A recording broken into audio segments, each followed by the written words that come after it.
buongiorno a tutti, buongiorno, benvenuti in una nuova live di Reni Toons. Buongiorno a tutti. Sono le ore 11:59, mezzogiorno di questo venerdì 22 novembre 2024. Ben trovati a tutti, benvenuti. Oggi, come era da programma, dobbiamo terminare lo sfogliamo insieme di questa collana che si chiama Japan Magazine.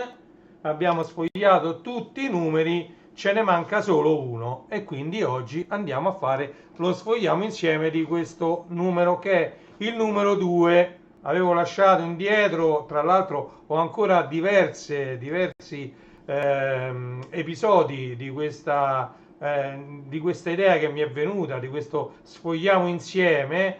Bisogna andare a sfogliare ancora parecchie riviste che ho lasciato in arretrato. Salve Michele, benvenuto, mi fa piacere che mi segui sempre, ogni volta che vado in live, diciamo sei tra i primi a collegarti, mi fa molto piacere, grazie. Come avrete potuto vedere, chi mi segue, ultimamente sto pubblicando parecchio le audiocassette sul mio canale YouTube.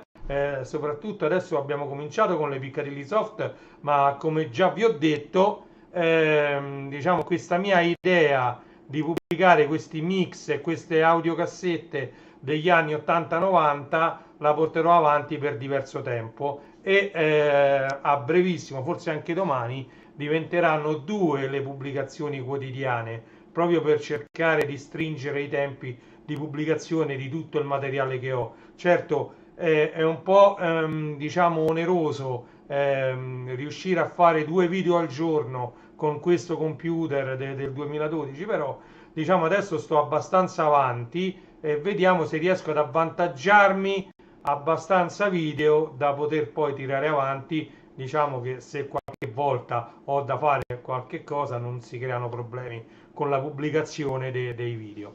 Ok, e quindi questo è per quanto riguarda il podcast. Ci saranno subito dopo le Piccadilly Soft. La mia idea è di pubblicare tutte le Piccadilly Dance, quindi invece che musica diciamo lenta degli anni 80-90 ci sarà musica dance, musica da discoteca degli anni 80-90.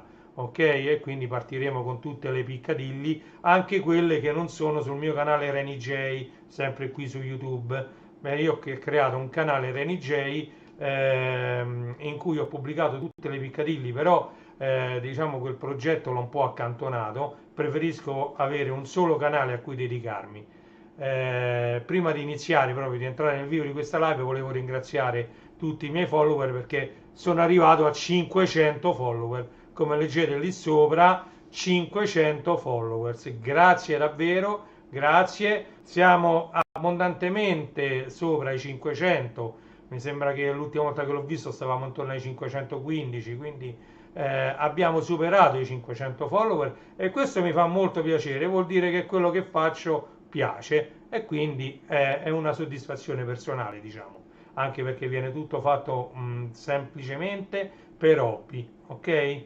Allora, detto questo, dobbiamo diciamo, fare lo sfogliamo insieme, dobbiamo dedicarci a questa rivista che è Rossana, dedicata a Rossana. Oh, questo anime, questo cartone animato, io non lo conosco per niente, forse avrò visto un episodio, ma forse neanche quello. Ho messo qualche episodio qui, questi sono presi da YouTube, quindi sono episodi presi da YouTube, qualche episodio lì che gira, però di questo anime non so dirvi tanto. Quindi ci dedichiamo prettamente allo sfogliamo insieme e vediamo se invece sfogliando questa rivista che vi sembrerà strano. Ciao Willy, buongiorno Willy, benvenuto collegato da Facebook. Vi stavo dicendo, vedremo all'interno di questa rivista se ci sarà qualche altra cosa, qualche altro aneddoto di cui possiamo parlare. Ok, intanto vi faccio vedere la quarta di copertina, eccola qui, questa è la quarta di copertina che come dico sempre è una sorta di indice di quello che contiene la rivista. Perché viene fatta questa cosa? Perché di solito quando uno sta su, che ne so, sull'autobus, sulla metro, la rivista la legge aperta così e le due parti che vengono viste da chi sta di fronte, seduto, che ne so, sulla metro oppure in una sala d'attesa di un qualsiasi posto, effettivamente sono la copertina e la quarta di copertina, queste due pagine qui, ok? In modo che se uno si mette a leggere la rivista, chi sta di fronte magari può dare un'occhiata a quello, cioè scusate, a quello che contiene, ok? E magari se è bella uno poi decide di andarla a comprare. A proposito, piccola parentesi, vi ho messo il link in descrizione del video di YouTube dove, su Amazon, dove acquistare il numero 2 che ancora si trova su Amazon di Japan Magazine. Quindi se qualora vi dovesse piacere questa rivista, ben venga, la volete comprare, cliccate sul link in basso nella descrizione del video. Allora, andiamo a vedere le prime due pagine. Pubblicità a un'altra rivista di cui noi dovremo fare anche lo sfogliamo insieme di alcuni numeri, che è Retro Computer, ok? Io anche acquisto anche quella, quindi ci sono già degli sfogliamo insieme di Retro Computer, andate a cercare sul mio canale, ok? E poi di qua c'è il sommario che non è altro che l'indice di ciò che contiene questa rivista, ok? Come siamo abituati negli altri numeri di Japan Magazine, ovviamente c'è un primo poster di qua, ok? E guardate che bel poster. Questi sono i Cavalieri dello Zodiaco. Tra l'altro in primo piano al centro c'è Andromeda, accanto c'è Phoenix e Crystal il Cigno, Phoenix la Fenice e Crystal il Cigno. In alto ovviamente c'è Lady Isabel, la dea Atena, e poi ci sono Pegasus e Sirio il Dragone, ok? Quindi guardate che bellissimo poster dei Cavalieri dello Zodiaco, altro anime e altro manga che io ho molto amato negli anni 90, di cui poi magari parleremo più dettagliatamente, in quanto ho tutto, anche di questo ho tutto il manga anni 90, ho l'anime comic, sono riuscito a trovare l'anime comic dei Cavalieri dello Zodiaco, e c'ho diverso materiale anche sui Cavalieri dello Zodiaco, quindi magari in futuro organizzerò e vedremo anche le copertine dei manga usciti all'epoca dedicati proprio a questo argomento, ai Cavalieri dello Zodiaco, Senseiya, ok? Quindi vi ho fatto vedere il sommario, apriamo la rivista. Allora, qui c'è la campagna abbonamenti, ovviamente 25% cartaceo, 75% di sconto sulla versione digitale, quindi abbonatevi a Japan Magazine, e poi c'è il punto che è l'editoriale, ok? È sempre Alessandro Agnoli che lo firma, il punto, ok? Bellissimo il logo messo per orizzontale. Oh, e poi sempre subito si parte alla grande con la posta del drago, ovvero Dragon Mail. Vi ricordo sempre, arrivati a questo punto, che se volete che volete scrivere a Japan Magazine e volete che venga pubblicata la vostra lettera, la vostra email, dovete scrivere a com'era? Qua non c'è, l'hanno levato? Ah, eccolo, dragonmail @japanmagazine.it, quindi dragonmail @japanmagazine.it, ok, e queste appunto sono le letterine dei lettori, le lettere dei lettori, in questo caso email dei lettori, ok? Oh, e qua il mondo è un giocattolo, Rossana, e questo io ve l'ho detto, non conosco bene, infatti andrò poi a leggermi questo articolo. Ah, vi stavo dicendo che io non l'ho ancora sfogliata questa rivista, io la apro per la prima volta insieme a voi, poi dopo, una volta che ho fatto lo sfogliamo insieme, me la leggo, mi ci dedico un po' di tempo con più calma, però fino a che non faccio questo video sfogliamo insieme io non la conosco la rivista, non la leggo, e quindi Allora, il suo nome originale è Kodomo ne Omocha. Letteralmente il giocattolo dei bambini, tradotto in italiano, ma noi lo conosciamo tutti come Rossana, che è il nome dato in Italia alla protagonista di questa dirompente storia preadolescenziale. Ok? È un po' demenziale, per carità, ma all'epoca questo stile, seconda metà degli anni 90 se non sbaglio, andava per la maggiore, parecchi anime erano fatti con questo stile un po' demenziale, vedete? Un po'... Però devo dire che come anime ebbe un discreto successo, bellissima anche la sigla, sempre cantata dalla regina delle sigle Cristina D'Avena, la sigla anche di questo anime, ok? Oh, vedete qui, sì, Java Magazine ci ha abituato a questi frame presi così, questi fotogrammi, e qui c'è scritto appunto che il finale mai trasmesso, occhio agli spoiler, ok? Quindi qui ho home video, si può fare di più, oltre la serie animata, vedete? E questo è tutto ciò che è scaturito dopo la messa in onda della serie, diciamo, dell'anime. Quindi un video, quando si usciva qualcosa in un video, non so se sono usciti degli OAV, però il merchandising, appunto, c'erano gli zaini, qua si vedono i diari, c'era un po' di merchandising, merchandising per questo anime che ebbe un discreto successo. Ah sì, l'OAV inedito, vedete? L'OAV c'è stato un OAV, quindi lo dicono qua, vedete? I motivi del successo, ironia, follia e mille invenzioni. Dal manga all'anime, differenze e particolarità.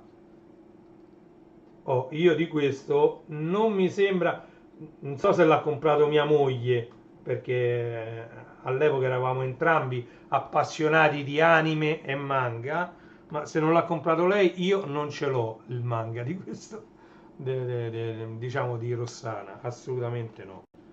Oh, guardate che belle immagini che hanno scelto. E qua si parla di un artista che non ha bisogno di presentazioni, di un anime che non ha bisogno di presentazioni, di un manga che si presenta da solo. Cioè, basta addirittura, secondo me, un- un particolare, anche minimo, e si riconosce subito. Ovviamente sto parlando dell'anime che ha avuto un successo mondiale, che ancora adesso ha successo. Ci sono giochi di carte, ci sono album di figurine, c'è di tutto di più. Hanno fatto una marea di OAV, hanno fatto diverse serie spin-off anche della serie principale. Ancora adesso lo stanno trasmettendo, stanno mettendo in onda una nuova serie dedicata a Dragon Ball di Akira Toriyama. Vedete Goku. Ovviamente questa, diciamo, è una delle serie animate, degli anime che ha avuto più successo, secondo me, in assoluto. Forse più anche di Lupin III, forse più di Kenny Guerriero. Mm, Secondo me questo Dragon Ball è, diciamo, il più conosciuto in assoluto. Veramente, veramente bello. Vuoi anche perché, ecco, sto dicendo che stanno mettendo in onda adesso degli episodi completamente nuovi, di Dragon Ball. Tutto merito del terzo posto. Stiamo sfogliando insieme questa di Java Magazine, che è una bellissima rivista, che io compro, quindi diciamo, sono molto soddisfatto, con soddisfazione. Il capolavoro Dragon Ball, vedete?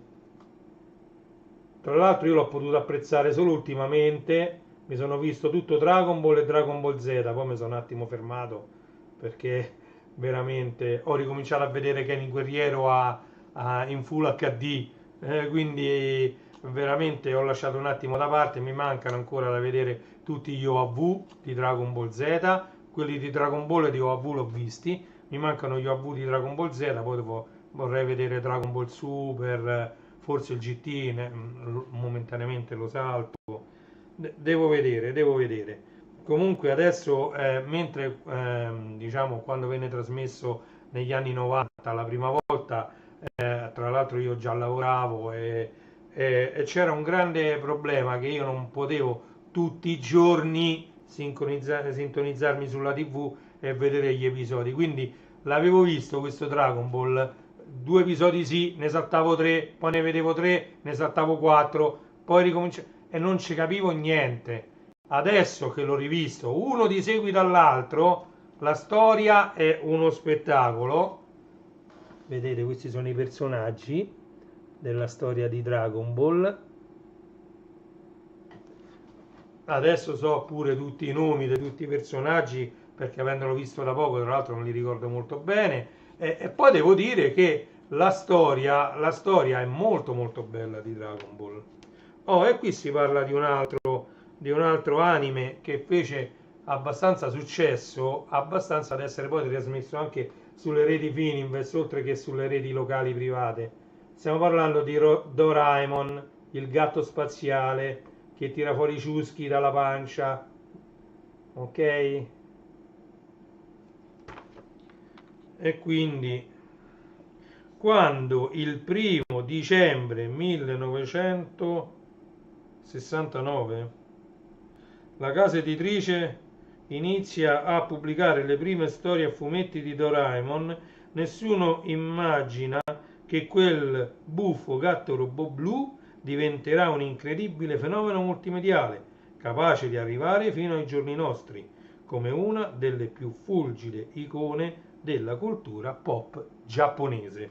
Così inizia questo articolo, e infatti qua si parla dei ciaschi di Doraemon. Ok, Doraemon, il gatto spaziale. Doraemon,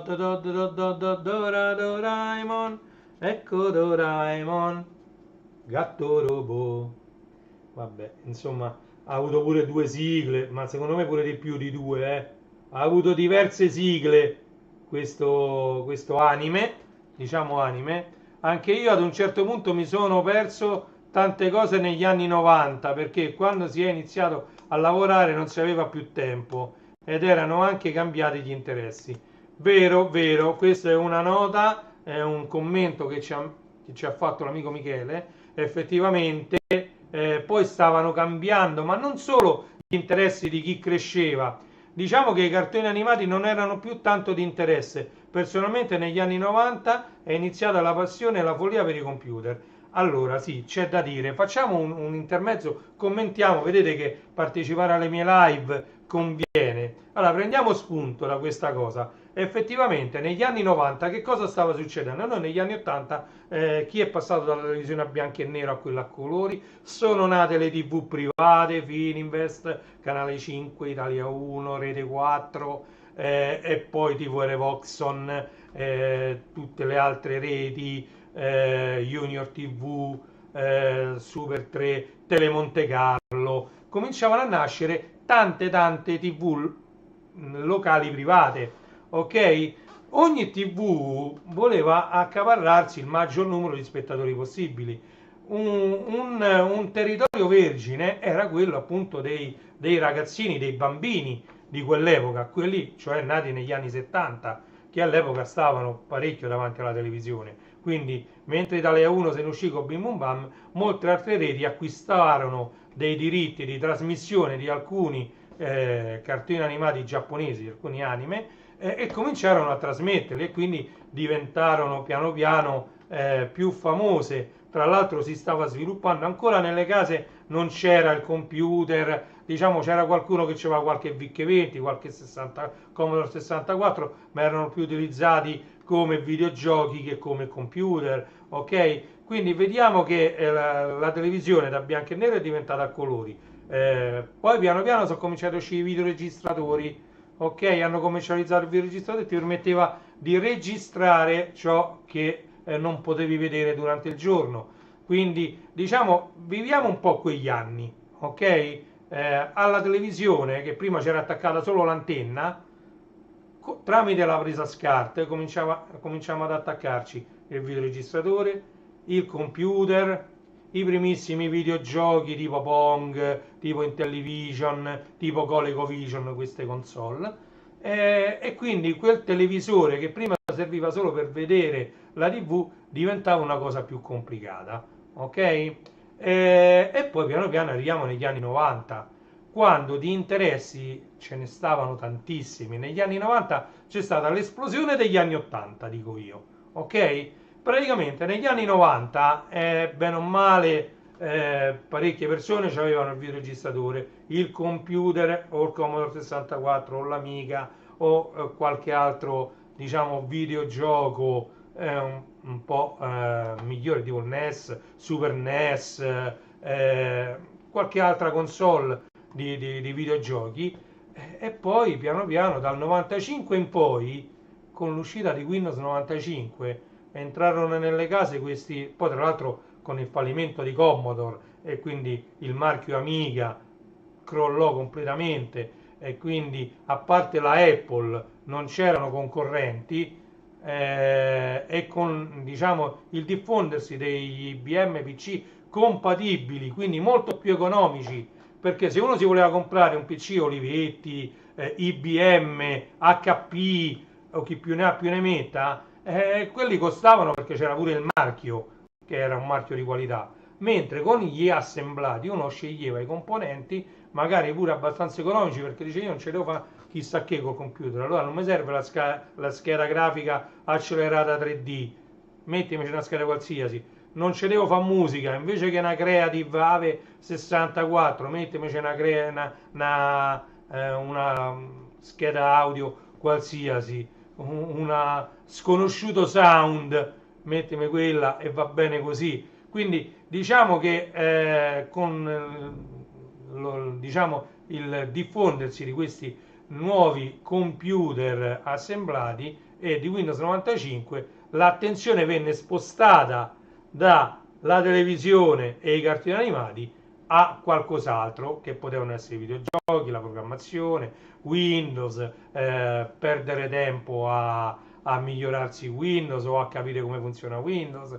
Diciamo che intervenne un qualcosa che distolse l'attenzione dalla TV, e questo si notò parecchio, anche perché poi piano piano gli spettatori di Bim Bum Bam diminuirono, poi non solo, le nuove generazioni, quelli che erano piccoli in quegli anni a cui erano dedicati questi cartoni animati, pure loro erano nati che magari in casa già c'era un PC e magari preferivano stare al PC invece che qua.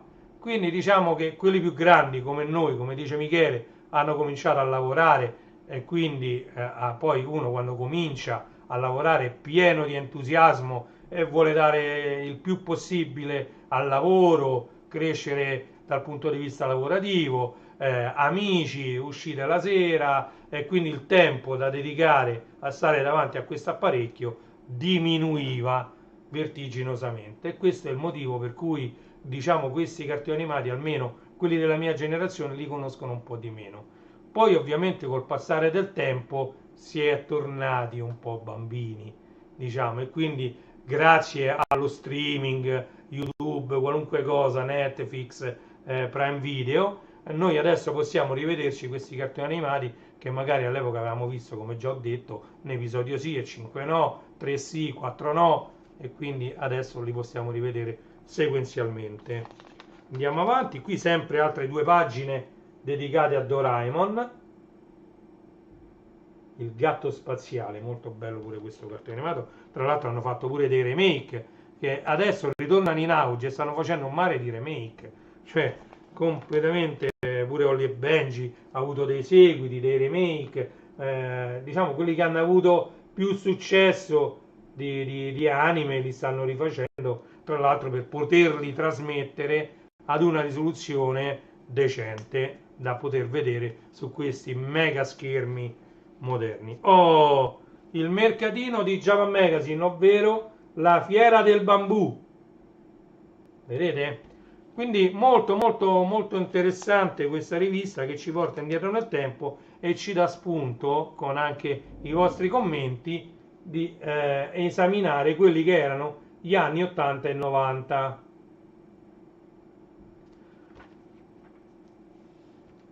Piccole otaku crescono. L'otaku è l'appassionato di ovviamente manga e anime giapponesi.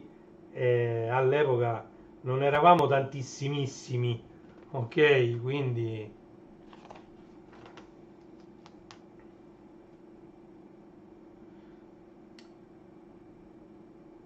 sì, esattamente, anche per me negli anni 90 è stata una rivoluzione con il fallimento della Commodore e l'arrivo dei PC compatibili. Sono passato dal trascorrere le giornate davanti alla TV a guardare cartoni animati, film o giocare al C64 a vivere parte della giornata davanti al monitor del PC, tra lavoro, svago e tutte le mille possibilità offerte dal computer. È vero, è vero. Tra l'altro in quegli anni si sviluppò un termine che ancora oggi usiamo tantissimo e usiamo genericamente, che è multimediale. Da quel momento, dall'uscita di Windows 95, il PC è diventato un'unità multimediale, cioè già all'epoca, quando uscì il PC, magari all'epoca proprio agli inizi solo col floppy no, però con i PC, con i primi già lettori CD-ROM, e già c'erano tutti i video su CD, video CD. Io poi vi potrei parlare, siccome me ne intendo anche parecchio, di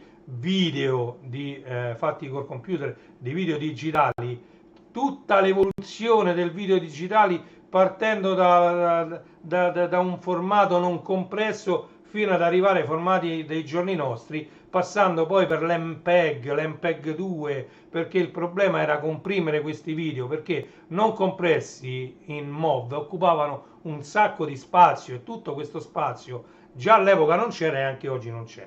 Quindi col fatto che il computer cominciava a diventare multimediale e uno poteva poi accedere a dei contenuti direttamente col PC abbandonando il televisore, capito? E quindi quello è già pure il fatto di poter sentire la musica col PC quando nacquero gli MP3, cioè è stato tutto un percorso che poi ripercorreremo, ci sarà modo di ripercorrerlo. Ecco, qui sempre si parla delle otaku.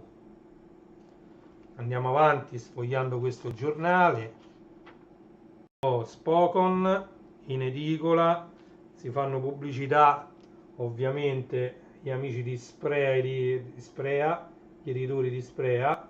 Spokon è uscito già da parecchio tempo e poi di qua c'è il, diciamo, io lo chiamo il video fumetto di Love Militia. Ripeto, questo fumetto è fatto prendendo i fotogrammi dal telefilm e appioppandoci dei balloon con le battute scritte. Quindi è non lo so come definirlo, comunque è un'ottima idea a cui già ci aveva abituato all'epoca Japan Magazine, già negli anni 90. Poi quando prenderò Japan Magazine i miei numeri, quelli anni 90, non mi scorderò mai che io ho mandato a rottamare una macchina dentro al taschino, oramai 4, 5, 6 anni fa, non mi ricordo neanche, ho mandato a rottamare una mia macchina, siccome... questo mi si è già staccato le poster, allora lo possiamo vedere, ma dopo vediamo il poster. Questa è la parte centrale, ok?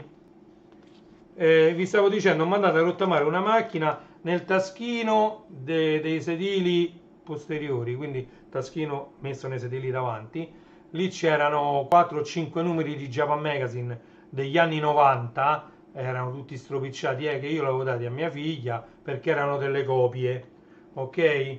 Quindi io l'avevo dati a mia figlia che all'epoca era molto piccola, per leggerli, per fargli vedere questi cartoni animati anni 90, siccome erano talmente rovinati, talmente poi erano rimasti al sole, erano tutti ingialliti, tutti i colori sbiaditi, tutto molto spesso li lasciavamo girati dentro sopra l'1.8 e quindi hanno preso un sacco di sole, si erano tutti cambiati di colore, l'ho mandati al, diciamo, ho rottamato la vettura con tutti i Japan Magazine dentro, erano 4 o 5 numeri, ma erano doppioni, quindi non era, diciamo, non ho fatto un danno. Oh, questa è la fine. Di qua si parla di Sanpei, il ragazzo pescatore. Sanpei, pescatore, grandi orecchie a sventola. Allora, facciamo una pausa e ci vediamo un bel poster. Qui sembra Lady Oscar. Questo è il primo poster gigante che vi faccio vedere. Allora, qui mi allontano. L'uomo tigre. Tiger Man. Tigre. E di qua Lady Oscar. Lady Oscar che si è proprio nascosta nella grande stanza del re. Uno scatto felino ed abile mossa colpirà tutti e tre. Allora, poi questo lo rimetto a posto, lo rimettiamo al centro così appoggiato, e noi dopo Sanpei e la carpa cosmica ci andiamo a vedere. E poi venne, oh, vi ho fatto vedere che io da qualche parte, adesso non so più dove l'ho messo, prima uscì, forse l'ho pubblicato su Facebook, la foto di un biglietto di entrata ad una delle primissime fiere del fumetto, sia a livello italiano ma sicuramente a Roma. Stiamo parlando di un evento che tutti quelli che vivevano a Roma in quegli anni e nati negli anni in cui sono nato io hanno nel cuore. Sto parlando di Expo Cartoon. Io ho creato anche un gruppo Facebook dedicato ad Expo Cartoon, ma ci sono pochissimi utenti dentro. Si tende sempre a dimenticare il Romix da dove viene. Il Romix, diciamo, viene diciamo, dall'idea di fare una fiera del fumetto che era degli anni 90, diciamo. Expo Cartoon, vedete questo. Expo Cartoon mostra mercato del fumetto, del cinema d'animazione e del non riesco a leggere, e dell'illustrazione. Vedete, ancora non c'erano i games, non si parlava ancora dei games, ma Expo Cartoon era la mostra mercato del fumetto, del cinema d'animazione e dell'illustrazione. Bellissimo, bellissimo Expo Cartoon.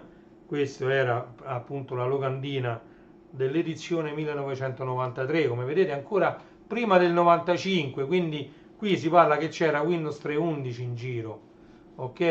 I PC non si erano ancora così diffusi nel 93, attenzione, qualcuno aveva l'Amiga 500 Plus, mi sembra che uscì già pure il 1200, se non nel 93, nel 94, però più o meno giù di lì, e quindi diciamo c'era ancora tutta questa attenzione per anime e manga, e questa fiera era sempre piena di gente, ma piena veramente, cioè veramente veramente bisogna dire grazie a Expo Cartoon perché era un punto di ritrovo di tanti amici, ci ritrovavamo lì spesso e volentieri.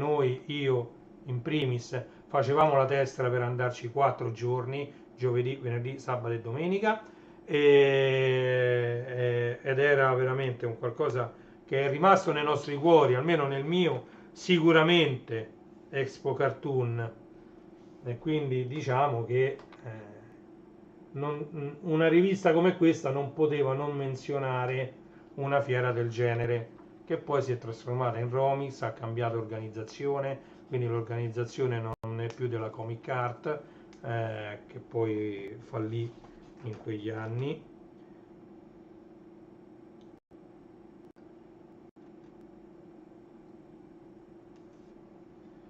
Questo neanche ve lo dico, guarda, stavo leggendo, che vedevo di, leggete.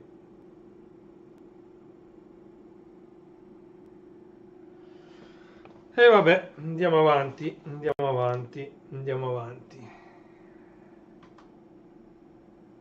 Veramente, veramente un tuffo nel passato, veramente con queste riviste è emozionante, veramente, fare dei tuffi nel passato sfogliando semplicemente una rivista. Sembra strano, ma anche una semplice rivista può essere considerata una macchina del tempo. Chi dorme non piglia sushi.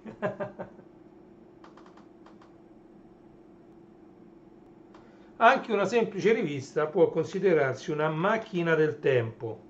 Non certo una DeLorean, non si può andare fisicamente indietro nel tempo. Questo è normale, però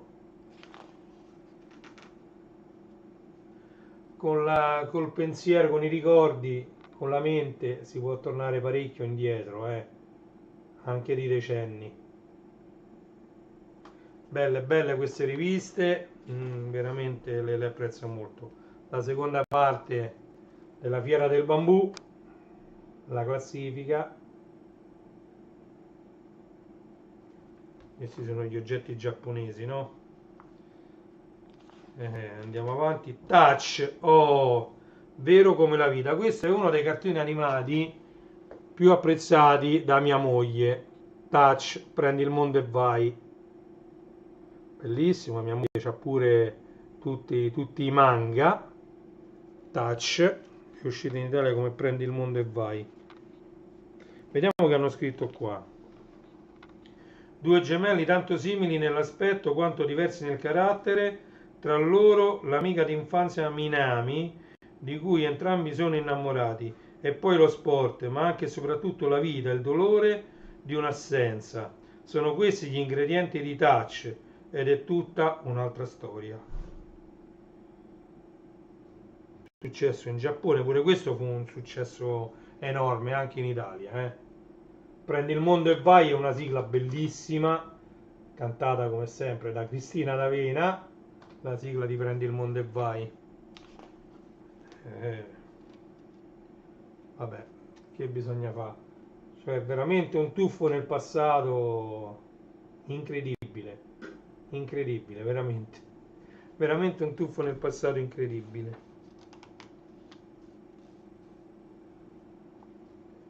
No, non ne voglio parlare adesso perché forse dedicherò un'intera live a Touch, prendi il mondo e vai, eh, perché se lo merita. Eh, Volevo vedere innanzitutto una cosa. Beh, stavo leggendo veramente sport e amore. Questo va oltre Mileshiro, cioè Mileshiro non c'entra niente, Mileshiro è incentrato sulla pallavolo. Questo, lo sport, fa da contorno a... lasciamo stare, ne parleremo. Recensioni.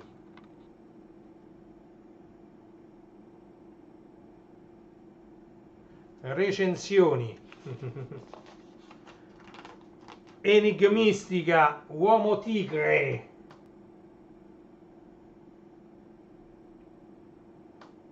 Ebbene, uomo tigre, quando ti deciderai a tornare a Tana delle Tigri?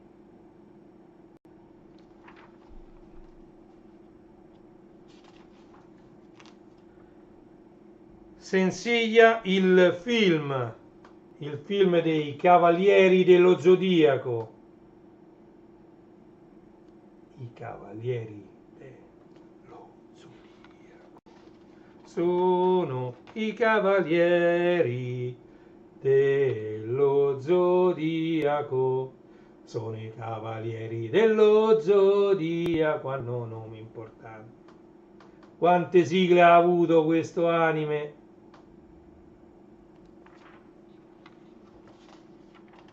Oh, e poi abbiamo Lupin III e le sue auto da Formula 1. Oh, Lupin poi è un altro anime che ha avuto un successo enorme.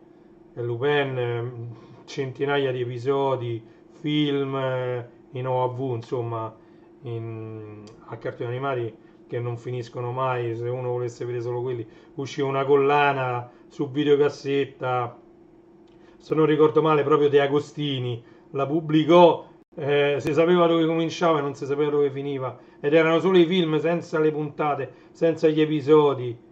Quante serie, Lupin terzo, veramente sempre con episodi nuovi, eh, un sacco di generazioni ha coperto, ha coperto un sacco di generazioni. Oh, se avete delle videocassette, qui ci sono le copertine per Touch e per Benvenuta Gigi, sì, benvenuta qui, oh Gigi. Touch e poi vediamo.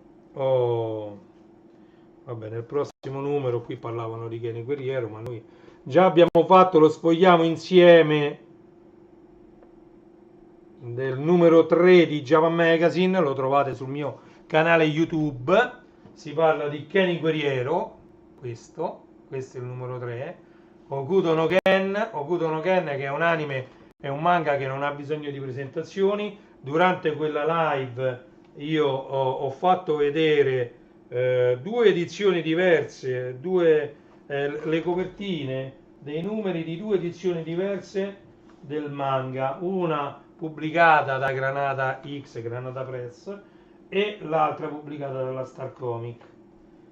Veramente, veramente c'è tanto da dire, ci sarebbe tanto ancora da dire su questo anime e questo manga, se non altro, parlare dei seguiti, di quello che accadde prima della guerra nucleare, di tutto quello è, quindi Ken, le origini del mito, quindi quello che accadde prima, quello che accadde dopo, che lui se ne andò dopo aver sconfitto Caio nella terra dei demoni, e poi ci sono anche degli spin-off, c'è tanto da dire su. No, io ho fatto vedere il film del 1986, ma ci sono anche altri OAV, la leggenda di Giulia, la leggenda di Raul, la leggenda di Okuto, ci sono tanti altri OAV che riguardano la serie di Okuto no Ken. Quindi diciamo ci sarebbe ancora tanto da dire su Okuto no Ken, e magari ci dedicherò un'altra live perché è importante. Ora vi volevo far vedere una curiosità, perché io poi sono affezionato sì a tutto questo materiale che vediamo essere giapponese, prettamente giapponese.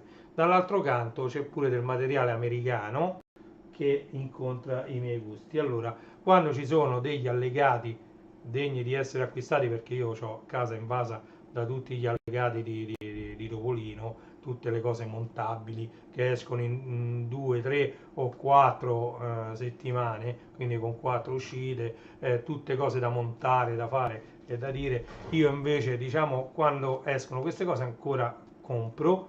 Questo è Topolino di 2 settimane fa, mi pare, e ci sono le carte piacentine, tutte disegnate, ogni carta, tra l'altro vedete io lo conservo così imballato, ma questi normalmente li sballo, il Topolino lo metto da una parte, tanto questo viene letto, non ho mai iniziato la collezione dei numeri di Topolino, anche perché essendo settimanale diventava un problema, un dispendio, oltre che di denaro, anche di spazi che non c'erano, questo esce proprio troppo spesso. Però diciamo queste cose, queste chiamiamole non so sorprese perché te le fanno pagare, eppure care, anche perché questo mi pare che costava, ecco, 9,90 euro, vedete? Quindi se le fanno pagare le carte, non sono omaggi, non diciamo che sono omaggi insieme a Topolino. Omaggio, tu paghi lo stesso prezzo di Topolino e ti regalano le carte. Qua invece è un gadget allegato a Topolino. Quindi questo tipo di gadget mi piacciono, ok? E quindi ho preso questo numero con le carte piacentine allegate. Poi questo dovrò aprirlo e va bene. E poi vi volevo far vedere, questo invece è in edicola ora, è uscito mercoledì scorso, 2 giorni fa. Già pare che non si trova più questo, sono solo 2 uscite, quindi si può comprare. In 2 uscite c'hai una bellissima tombola, ok? Andiamo a vedere cosa c'è. Nella tombola c'è il tabellone, 20 cartelle, 90 numeri, per giocare e divertirsi tutti insieme, quindi da 2 o più giocatori da 4 a 99 anni.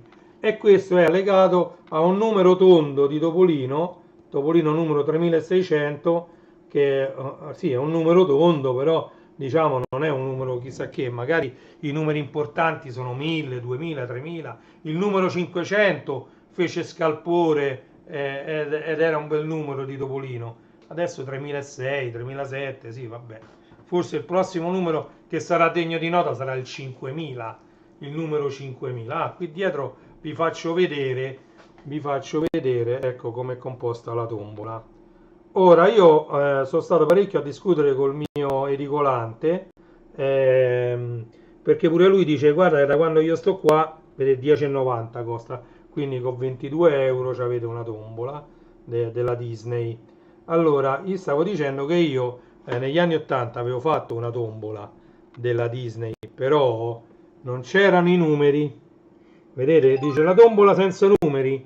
La tombola senza numeri. C'erano tutti i personaggi Disney all'epoca, però negli anni 80 ricordiamoci che non era uscito manco la Sirenetta, non c'era Lilo e Stitch, non c'erano tutti, però era già uscito Pinocchio, era già uscito La spada nella roccia, cioè, allora che avevano fatto? Avevano preso 90 personaggi Disney, ogni personaggio stava tabellone sulle cartelle in un determinato modo, quindi uno non doveva dire il numero, che ne so, dicevi Gastone, Paperoga, per dire, Pinocchio, Grillo Parlante, salve Luke, arrivi quasi in chiusura di live, mo ho fatto vedere questo che sta in edicola adesso, ma io ragazzi posso farvi vedere questo senza farvi vedere questo. E questa è la tombola degli anni 80. Purtroppo questa, mo l'ho imballata io, questa se vedete, questa è la carta diciamo da cucina trasparente.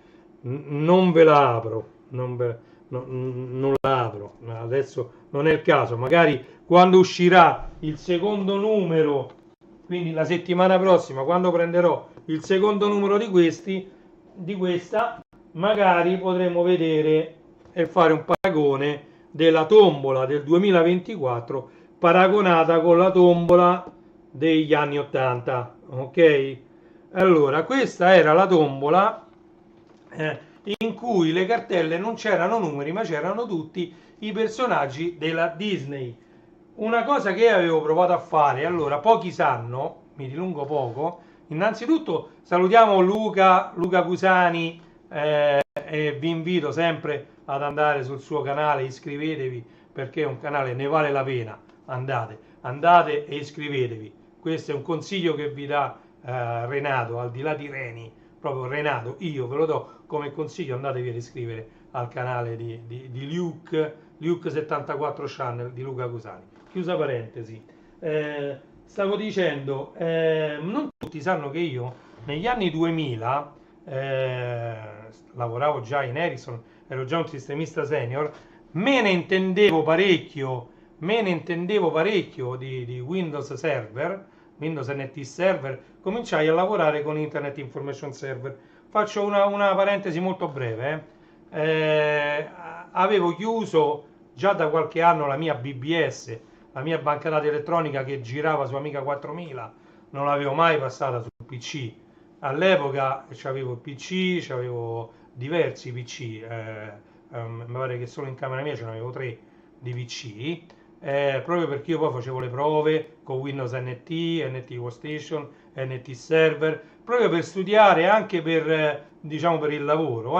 Mi studiavo a casa NT Server, ho studiato parecchio l'ASP e mi ero fatto una BBS sul web. Che significa BBS sul web?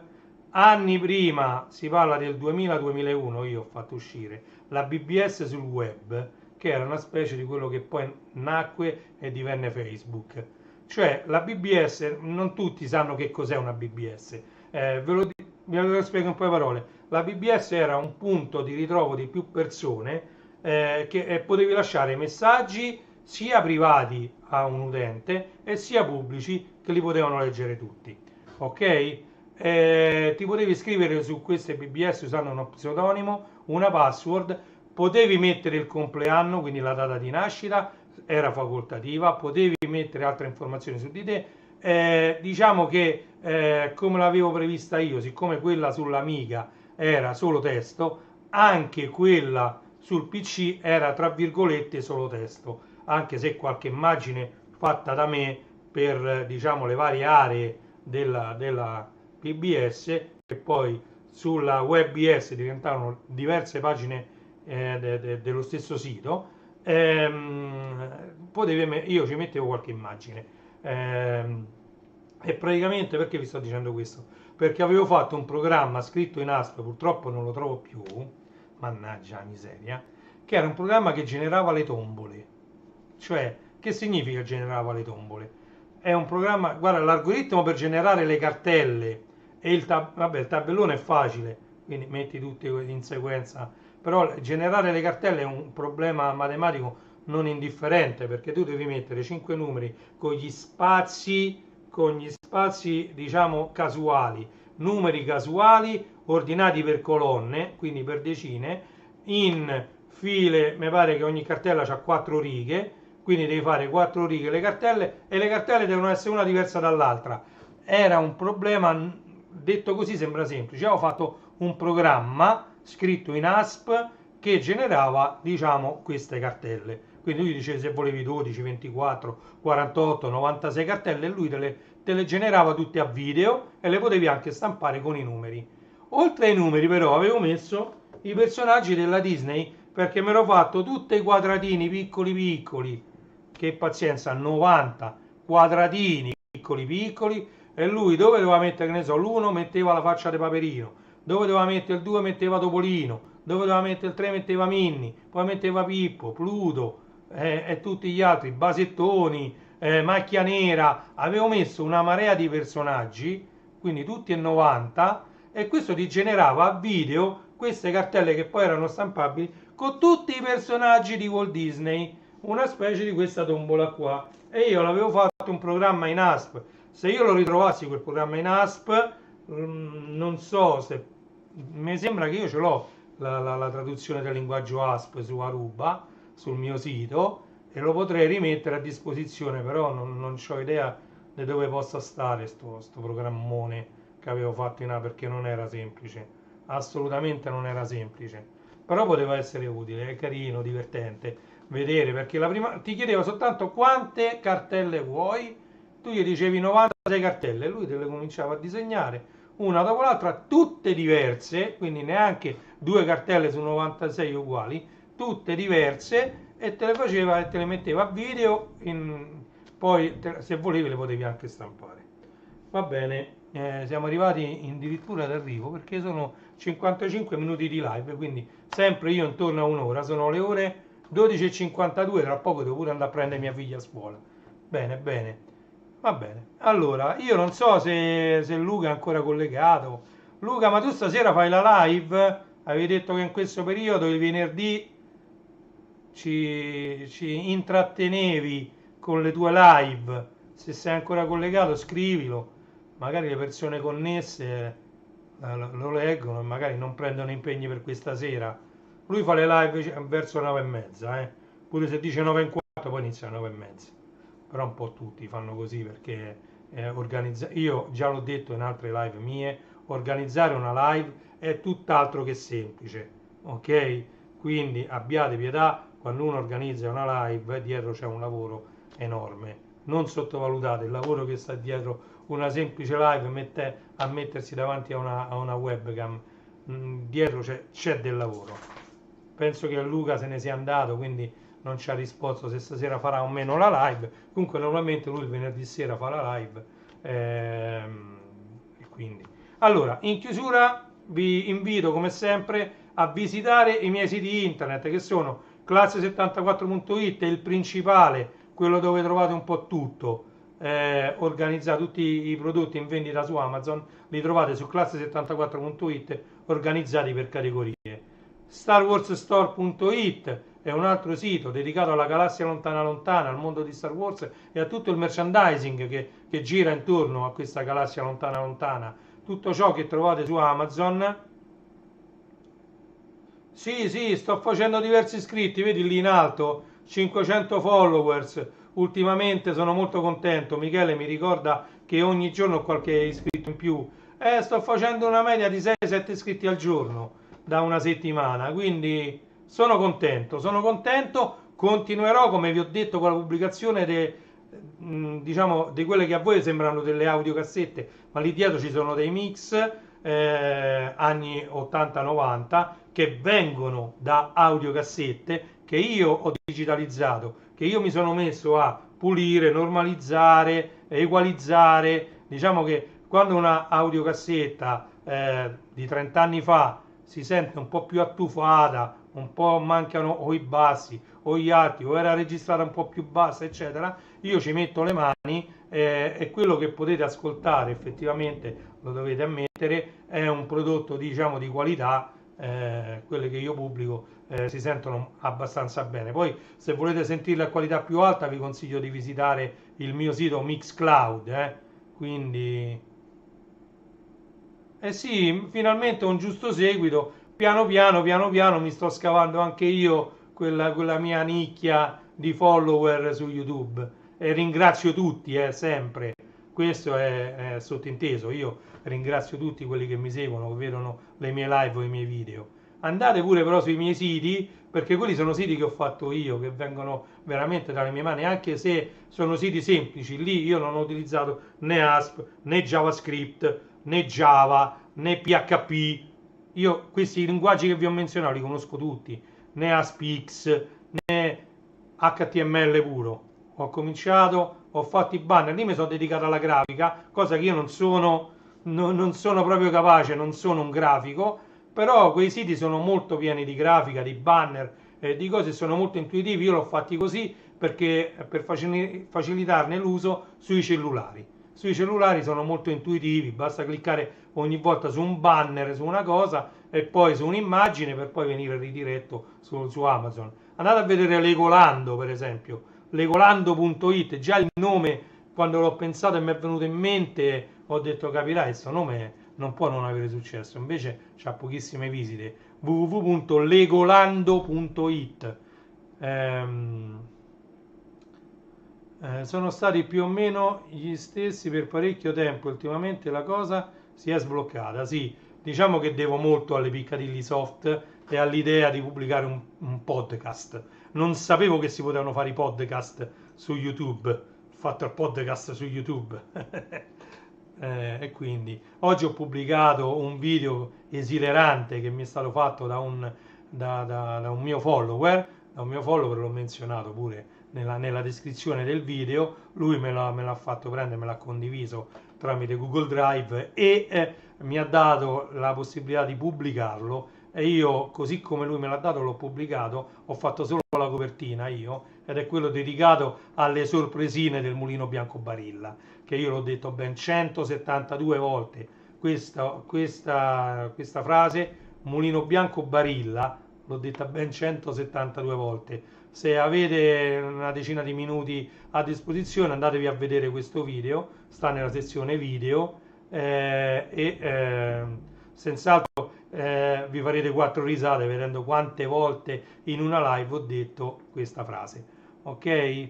Quindi vi stavo invitando a visitare anche, guardate pure il mondo del vinile, è bello come nome di un sito internet e dentro ci sono tanti vinili organizzati per tipologia. Andate a visitare, magari quello che un po' mi piace di meno come nome di uno store è proprio Renny J Store, però io sono Renny J Store, un negozio dedicato alla musica. Vabbè, non mi è venuto di meglio, diciamo si potrebbe trovare di meglio per Renny J Store. E invece ecco un altro che mi aspettavo un discreto successo, una discreta adesione è magliettevintage.it, perché uno dice oh ma mi piacerebbe comprarmi una maglietta vintage. Magliettevintage.it, più semplice di così. Io cerco di fare le cose più semplici possibili per chi ne deve usufruire, però diciamo le cose stentano diciamo, a partire.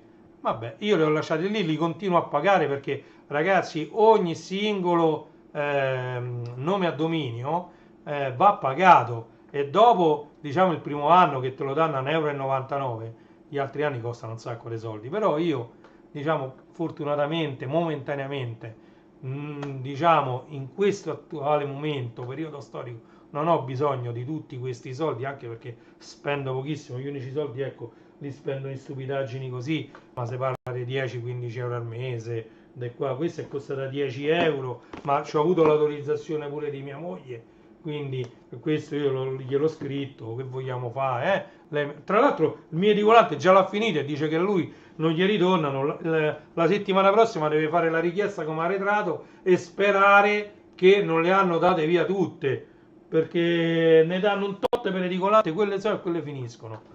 Quindi sono andato proprio, io l'ho visto mercoledì, giovedì sono andato e l'ho trovato, mia moglie già mi aveva detto il mercoledì, sì va bene, prendilo, e allora sono andato all'edicolante giovedì mattina e l'ho presa, se no va a finire che neanche la trovavo. E poi gli ho detto di tenermi da parte diciamo, la seconda uscita, quindi lui si è iscritto, lui già, diciamo, c'ha già gli ordini per la seconda uscita, già tutti iscritti, neanche li mette in vetrina, diciamo, perché ce l'ha già tutti venduti i numeri 2.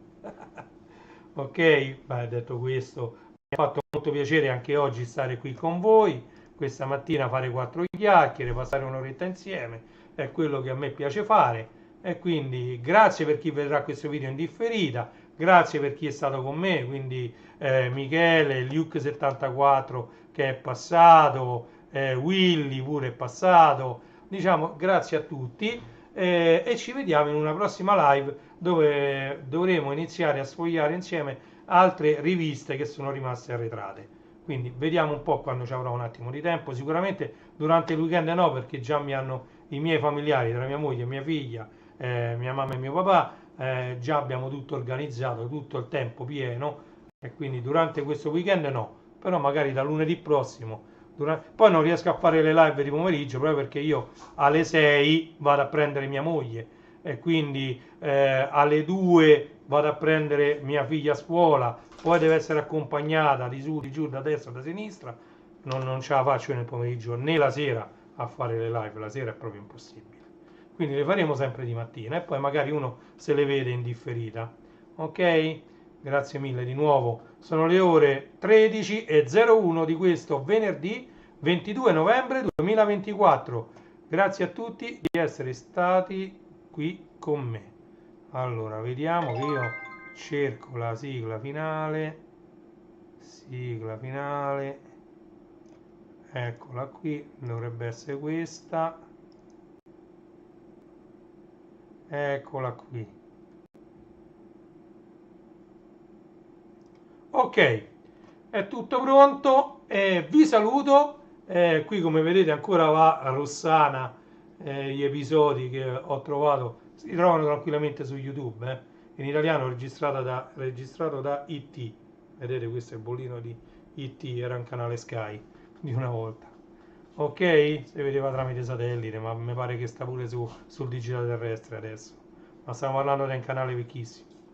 Ok, ciao a tutti.